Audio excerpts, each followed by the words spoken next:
નમસ્કાર વિદ્યાર્થી મિત્રો, સેટ હિન્દી હાઈસ્કૂલ. આજે ધોરણ 9 વ્યાકરણ વિભાગમાં આપણે એકમ 2 લઈશું, જેમાં લિંગ છે.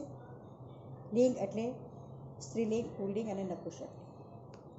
જો ભાષામાં જોવા જઈએ તો ગુજરાતી, હિન્દી અને અંગ્રેજી આ ત્રણેય ભાષામાં ઇંગ્લિશમાં માત્ર એક જ લિંગ છે, જ્યારે હિન્દીમાં 2 લિંગ છે અને ગુજરાતીમાં 3 લિંગ છે. તો આ દરેક ભાષાઓમાં પણ લિંગ અલગ અલગ છે, માટે ગુજરાતી ભાષામાં આ 3 લિંગ હોવાને કારણે આપણે એ ત્રણેયના અર્થ મતલબ સમજવા ખૂબ જરૂરી છે. ગુજરાતી ભાષામાં સ્ત્રીલિંગ, પુલ્લિંગ અને નપુંસકલિંગ આ 3 શબ્દો 3 લિંગ વ્યવસ્થા છે. તમે ગુજરાતી ચોપડી ખોલીને જ બેસજો અને તમારું ધ્યાન હંમેશા ચોપડીમાં જ હોવું જોઈએ. પેજ નંબર 50 પર લિંગ વ્યવસ્થા આપવામાં આવી છે. એમાં તમે જોશો તો છોકરો, છોકરી અને બાળક આ વિશે વાક્યમાં કહ્યું છે. છોકરો 2 કલાક રમ્યો, છોકરી 2 કલાક રમી, જ્યારે ત્રીજું વાક્ય છે બાળક 2 કલાક રમ્યું.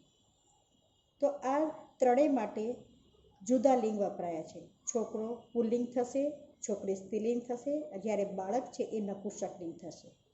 તો હવે તમને ખ્યાલ આવ્યો ને કે સ્ત્રીલિંગ, પુલ્લિંગ અને નપુંસકલિંગ કોને કહી શકાય. આવું એક બીજું ઉદાહરણ જોઈએ. અંધારું, ભૂમિ અને માટી. તો અંધારું શબ્દ છે એ નપુંસકલિંગ થશે, ભૂમિ તો સ્ત્રીલિંગ થશે, જ્યારે માટી પણ સ્ત્રીલિંગ થશે. હીરો, દીકરો તો એ પુલ્લિંગ થશે. બરાબર છે. તો આમ શબ્દોને આધારે તમે સ્ત્રીલિંગ, પુલ્લિંગ કઈ રીતે ઓળખો એ તમે જોઈએ. આપણે હવે તમને કેવી રીતે ખબર પડે કે આ શબ્દનું લિંગ કયું છે? આ તમને મૂંઝવતો પ્રશ્ન છે, પણ તમે વિચારો, તમે વર્ષોથી ગુજરાતી ભાષા સાંભળો છો, વાંચો છો અને તમને ગુજરાતી ભાષાનો પરિચય છે જ, બરાબર ને? તમારે એ પરિચયનો ઉપયોગ કરવાનો છે. તમારે તમારી જાતને પૂછવાનું છે કે અંધારું કેવું હોય, કે અંધારું કેવો હોય, કે અંધારું કેવી હોય. શું બરાબર લાગે છે? તમને તરત ખ્યાલ આવશે કે અંધારું કેવો, ના તો બરાબર નથી, ખરું ને? અંધારું કેવી, તો ના આ પણ બરાબર નથી. અંધારું કેવું, તો આ બરાબર છે. એટલે કે અંધારું એ નપુંસકલિંગ શબ્દ છે.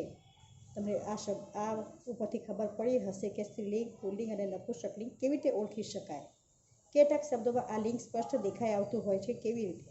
ઉપરના શબ્દો જુઓ તો હીરો, દીકરો વગેરે શબ્દોને અંતે ઓ છે, તો ભૂમિ, માટી વગેરે શબ્દોને અંતે ઈ આવે છે, ખરું ને? તો અંધારામાં શબ્દને અંતે ઉ આવે છે. સામાન્ય રીતે શબ્દને અંતે ઓ હોય તો પુલ્લિંગ થશે, જ્યારે ઈ હોય તો સ્ત્રીલિંગ થશે અને ઉ હોય તો નપુંસકલિંગ થશે. હવે તમને ખ્યાલ આવ્યો કે લિંગ વ્યવસ્થાને આપણે કઈ રીતે ઓળખીશું. ગુજરાતી ભાષામાં દરેક શબ્દમાં આ વ્યક્ત લિંગ વ્યવસ્થા જોવા મળતી હોય છે. હવે આપણે શબ્દો જોઈએ. ઓ, ઈ અને ઉ દ્વારા આપણે સ્પષ્ટ કરીશું. હાથી, તો હાથી, થીમાં ઈ ઇકારાંત શબ્દ આવે છે. લાડુ, તો લાડુમાં ઉકારાંત શબ્દ આવે છે, જ્યારે સંકોચમાં અકારાંત શબ્દ આવે છે, ખરું ને? તો શબ્દને અંતે જે ઉચ્ચાર થતો હોય એને આધારે આપણે સ્ત્રીલિંગ, પુલ્લિંગ કે નપુંસકલિંગ ઓળખી શકીશું. બરાબર છે. કોઠામાં આપેલ પુલ્લિંગ, સ્ત્રીલિંગ અને નપુંસકલિંગના શબ્દો તમે જોશો તો દેશ, એમાં અ આવે છે. ફરિયાદમાં પણ અ આવે છે, જ્યારે તેલમાં પણ અ જ આવે છે. બરાબર છે. તો આમ સ્ત્રીલિંગ, પુલ્લિંગ અને નપુંસકલિંગનો તફાવત દર્શાવાઈ રહ્યો છે. આમાં રાજા, ઈચ્છા, ધોળકા. ઇકારાંત શબ્દ જોઈએ તો પ્રવાસી, આરતી, પંખી. ઉકારાંત શબ્દ જોઈશું તો સાધુ, સાસુ, રૂ. બરાબર છે. શબ્દો ત્રણેય અલગ અલગ છે. ત્રણેયમાં ઉ આવે છે, છતાં પણ તેનું જો પરિવર્તન જોઈએ તો પુલ્લિંગ, સ્ત્રીલિંગ અને નપુંસકલિંગમાં કરાયેલું છે. તો કોઠાને આધારે તમને ખ્યાલ આવ્યો હશે, ખરું ને? હવે કેટલાક લિંગ પરિવર્તન કેવા છે તે જોઈએ. તો રાજા, રાણી, તો રાજા પુલ્લિંગ છે, રાણી સ્ત્રીલિંગ છે.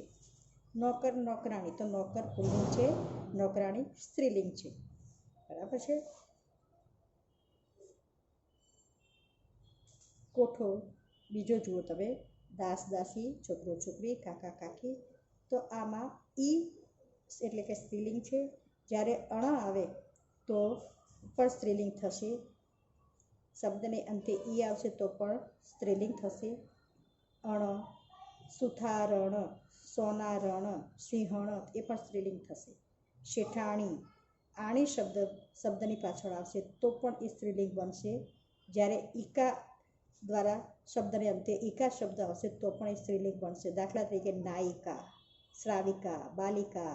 બરાબર છે. ઓ ઈ બદલાવાથી લિંગ નહીં બદલાય. બરાબર છે. એવા કેટલા શબ્દો છે? તો હાથ, હાથી. બરાબર છે. પંખો, પંખી. નકશો, નકશી. માંડવો, માંડવી.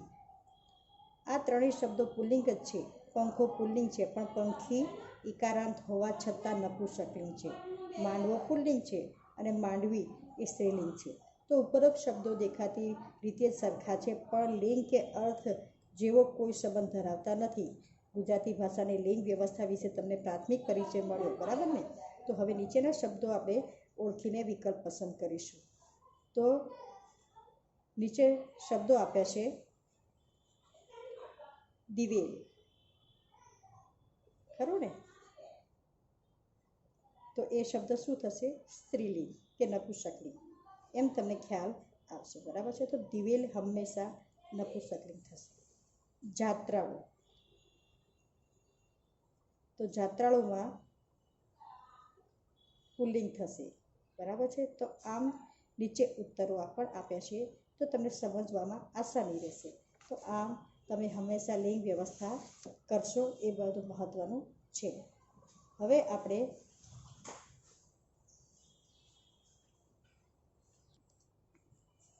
વચન વ્યવસ્થા.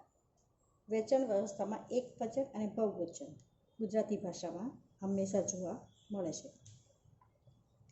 એક વચન એટલે માત્ર એક વ્યક્તિ, વસ્તુ કે ઘટનાનો નિર્દેશ કર્યો હોય ત્યારે એક વચન કહેવાય છે. ખરું ને? તમે આ જોઈ રહેલ પુસ્તક એ માત્ર ઉદાહરણરૂપ છે. તમારે ચોપડી ખોલીને જ બેસવાનું છે. ચોપડીના પેજ નંબર 52 પર એક મૂર્ખને એવી ટેવ, પથ્થર એટલા પૂજે તેવું. એક વ્યક્તિની વાત કરી છે. બરાબર છે. એક મૂર્ખ વ્યક્તિની વાત કરી છે.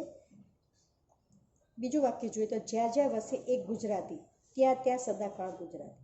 અહીંયા એક ગુજરાતી હોય તો પણ એ ગમે ત્યાં હંમેશા ગુજરાતને દીપાવે છે અને એ હરિયાળું બનાવે છે. તો આમ એક જ વ્યક્તિની વાત કરી છે એટલે આ વાક્ય એક વચન થશે. રંગમંચ પર વચ્ચોવચ એક મોટું મેજ છે. ખરું ને? તો એક મોટું મેજ એટલે જગ્યા. ત્યાં એક વિશાળ રાજમાર્ગ નજરે પડે છે. એકની વાત કરી છે. એક રાત તો રમાઈ ગઈ ને, તો આમ એક રાતની વાત કરીશું. તો આ શબ્દો ઉપરથી તમને ખબર પડશે કે આ વાક્યો એક વચનમાં છે. એવી જ રીતે આપણે બહુવચનમાં જોઈએ તો એક કરતાં વધારે સંખ્યાનો નિર્દેશ કરવામાં આવતો હોય એવા વાક્યોને બહુવચન કહીશું. ખરું ને? વિશાળ રૂમમાં અમે 4 જણ જમનારા હતા. અહીંયા કેટલી વ્યક્તિની વાત કરી છે? 4 લોકોની. તો આમ આ વાક્ય બહુવચન થશે. રસોઈયો કમ પીરસણિયા જેવો માણસ અમારા ભાણામાં વારાફરતી વિવિધ વ્યંજનો પીરસતો હતો. વિવિધ વ્યંજનો એટલે અલગ પ્રકારની ખાવાની વસ્તુઓ. તો આમ એક કરતાં વધારે રસોઈનો ઉપયોગ થયો છે એટલે આ વાક્ય બહુવચન બનશે. પછી તો અય્યપ્પાએ મુંબઈમાં ઘણી હોટલો ખોલી. એક કરતાં વધારે દર્શાવી છે. બરાબર? ઘણી એટલે વધારે. તમે અહીં આવવાના છો એ સમાચાર મળ્યા. બરાબર? તો આમ આવા વાક્યોમાં બહુવચનનો ઉપયોગ થવાને કારણે આવા વાક્યો બહુવચન તરીકે ઉપયોગમાં આવે છે. ઉપરના વાક્યમાં તમે બહુવચનનો પ્રયોગ જોયો. તમે જાણો છો કે જ્યારે એકથી વધુનો નિર્દેશ કરવો હોય ત્યારે બહુવચન પ્રયોજાય છે. પણ એ બહુવચન કેવી રીતે પ્રયોજાય છે તે તમે ઉપરના વાક્યોમાં જોઈ શકો છો. હવે આપણે એને વધુ સ્પષ્ટ કરીએ. ગુજરાતી ભાષા સામાન્ય રીતે બહુવચન કરવા માટે શબ્દ સાથે ઓ પ્રત્યય જોડે તો એ શબ્દ બહુવચન બની જાય છે. દાખલા તરીકે ખુરશી, ખુરશીઓ. ઓ લગાવવાથી એક કરતાં વધુ ખુરશીઓની સંખ્યા બની જાય છે. ખરું ને? કુટુંબ હોય તો કુટુંબ માત્ર સીમિત હોય છે, 4 વ્યક્તિ કે 5 વ્યક્તિ. પણ કુટુંબો એટલે અનેક કુટુંબોની વાત થઈ જાય છે. તો આમ શબ્દને કઈ રીતે બહુવચન બનાવી શકાય, તો ઓ પ્રત્યય લાગે તો શબ્દ બહુવચન બને છે, ખરું ને? આ બધા શબ્દો, વ્યંજનો, હોટલો, દરભાસ, માળાઓ, મૂર્તિઓ, ચિત્રો વગેરે શબ્દો ઓ પ્રત્યય લાગવાથી બહુવચન બન્યા છે.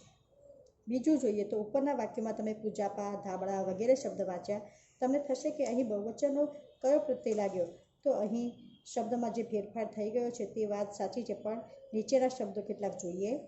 તાકો, કોથળો, ઓરસિયો, ઝૂલો, દીવો, કાપડનો તાકો, અનાજનો કોથળો. આ તો એક વચન છે, તો આ શબ્દોનું બહુવચન શું થશે? તમે ક્યારે વિચાર્યું છે? આમ તો આ પ્રયોગ કરવામાં કાવ્યમાં છે જ.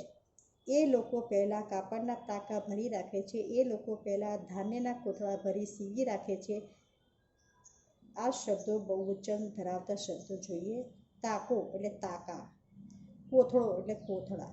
તો આમ વાક્યમાં આવા શબ્દો એવી રીતે પ્રયોજાયા છે કે એ બહુવચનનો નિર્દેશ કરે છે, ખરું ને?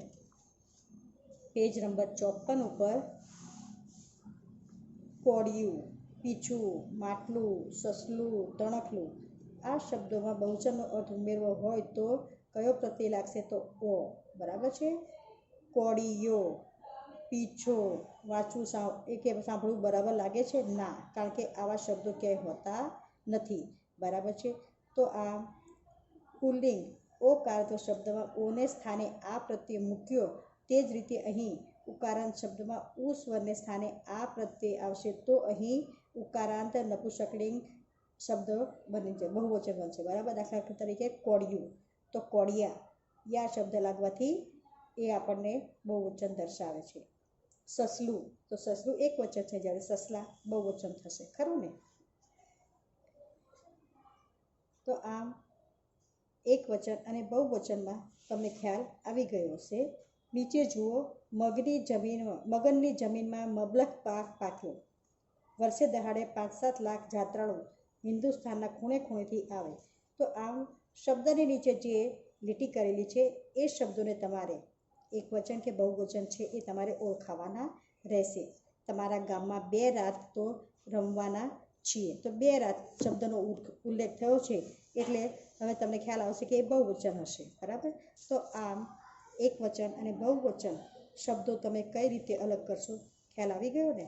તો ચોપડીના આધારે તમારે પેજ નંબર 52, 53 અને 54, બરાબર છે, આ ત્રણેય પેજ ઉપર વચન વ્યવસ્થાને બરાબર સમજી, ઓળખી અને તમારે વાંચવાની રહેશે, તૈયાર કરવાની રહેશે.